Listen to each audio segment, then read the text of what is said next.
So guys, let's make a new project. Tab on bottom left corner, select the folder where you have your file. Suppose this one, select the green tick, tab on canvas, select the proper aspect ratio.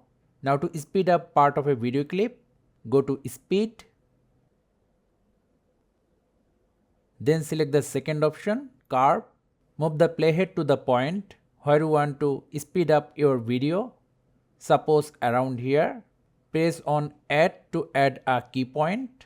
Immediately after the point, place another point, then move to the end point. Same, add a point here, and immediately after that, place another one.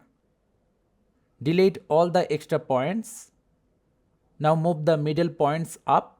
Maximum we can have 10x or 10 times speed, and for slow motion, just move the points down. Lastly, to speed up the whole clip, select the first option, reset, and just give it whatever speed you want. That's all.